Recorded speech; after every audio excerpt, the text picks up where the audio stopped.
All right, welcome to an edition of Quick Hits.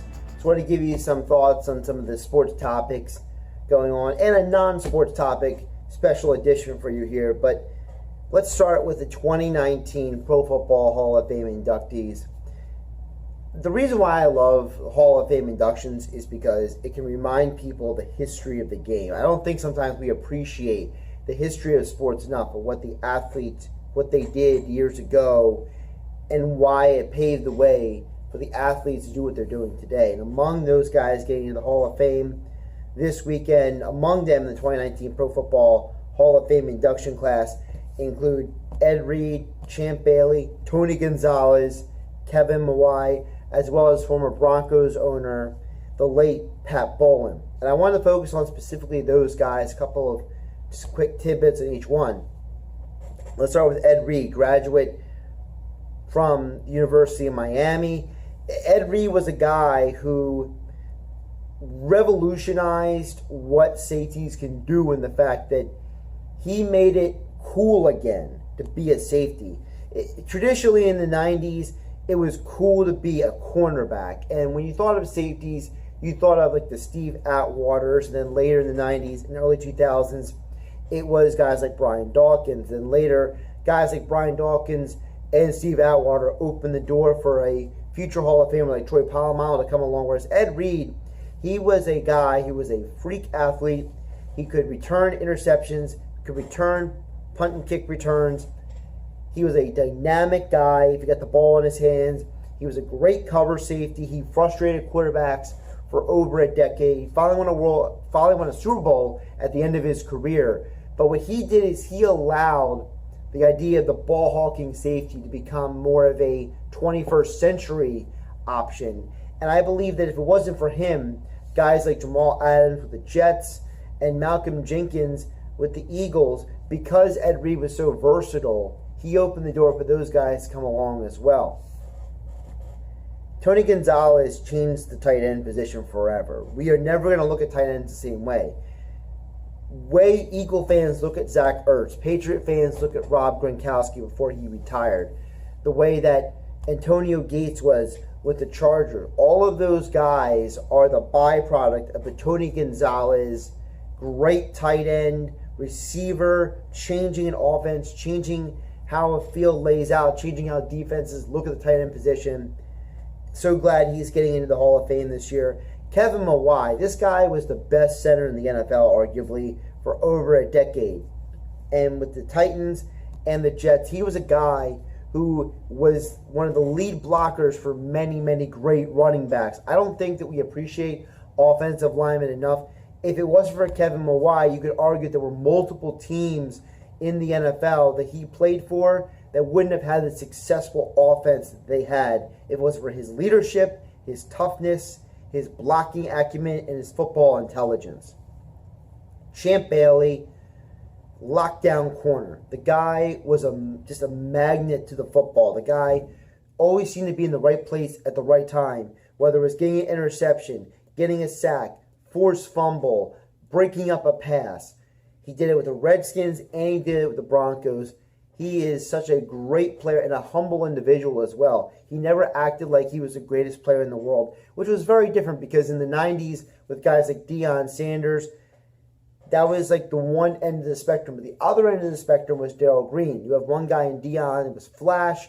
He told you who he was and he showed you how great he was. Darrell Green, which is lunch pail, day in and day out greatness. Both of them are Hall of Famers. Champ Bailey is kind of the in-between of those two.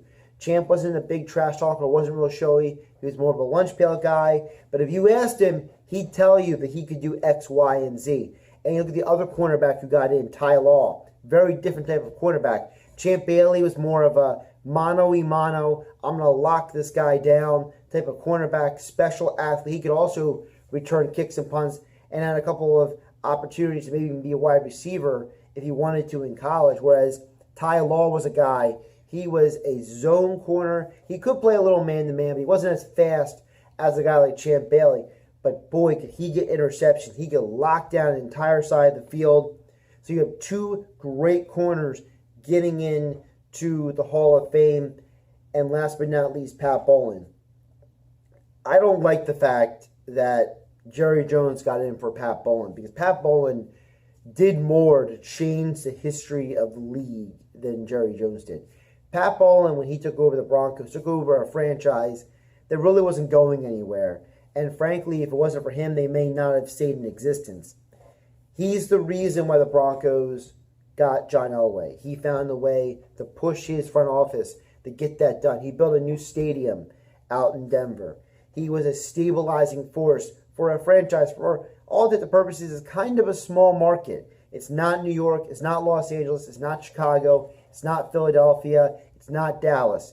Denver is not on the same pedigree level in terms of market and money as those other big markets.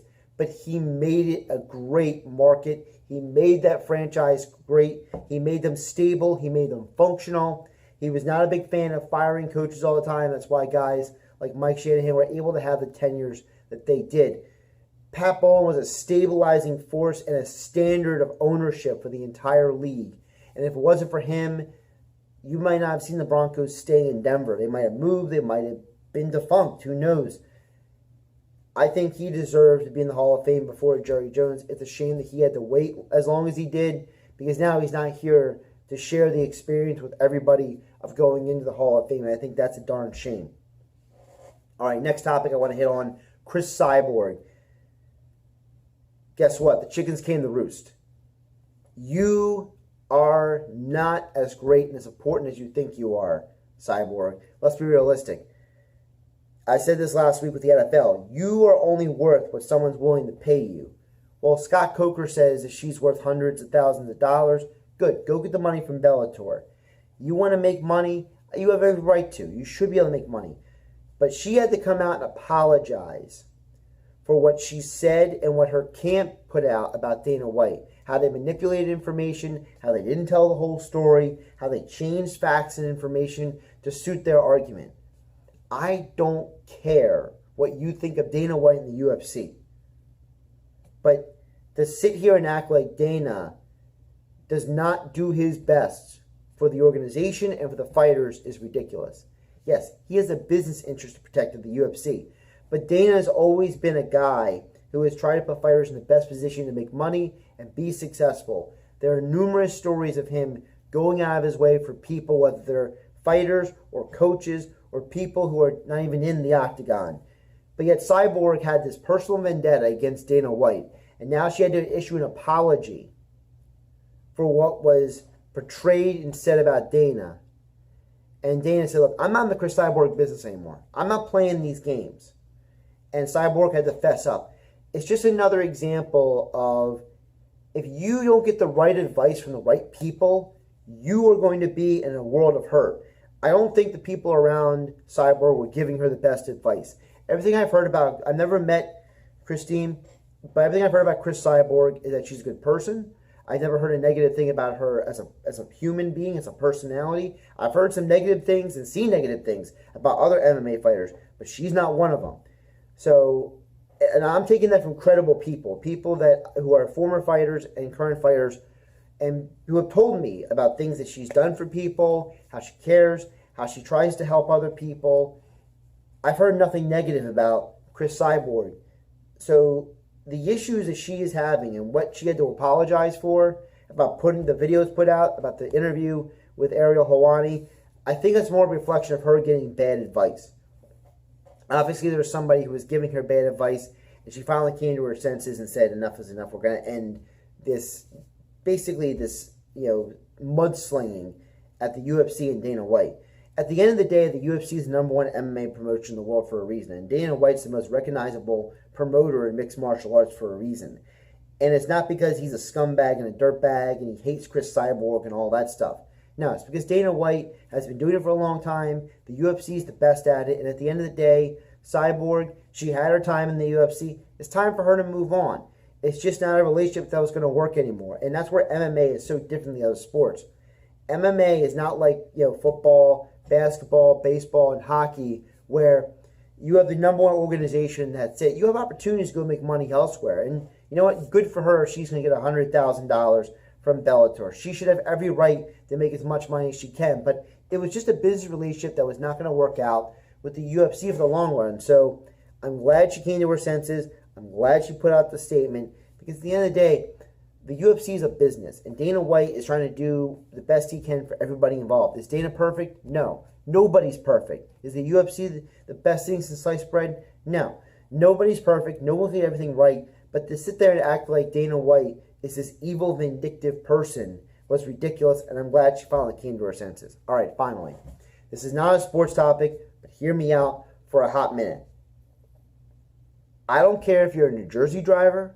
I don't care if you're a Pennsylvania driver. I don't care if you're a New York driver.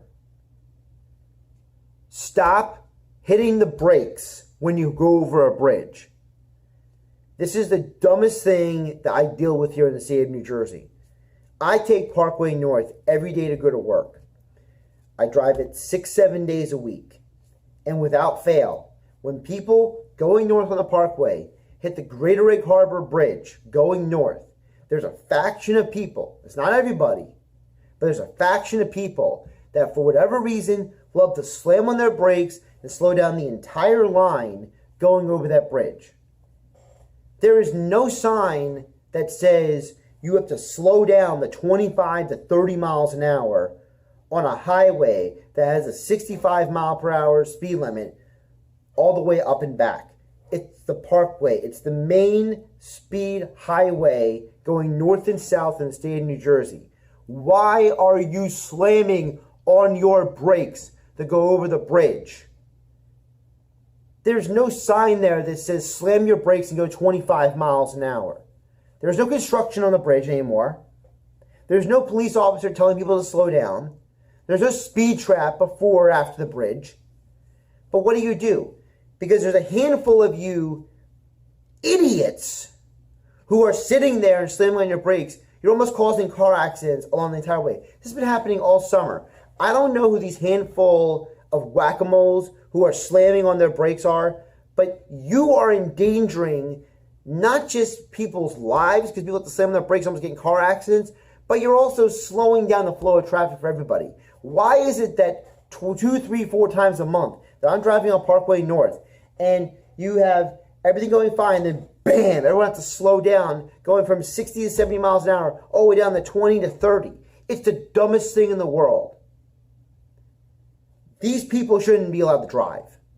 I don't care who you are. I don't care what your impediment is, but it's absolutely, positively ridiculous. All right, that's all I got for today. I need to go get a drink of water and relax and enjoy the rest of my weekend. I hope you do too. And make sure you watch all the Hall of Fame induction ceremony speeches. There's always some great speeches of these guys talking about things. Again, have a great weekend. Catch you next time.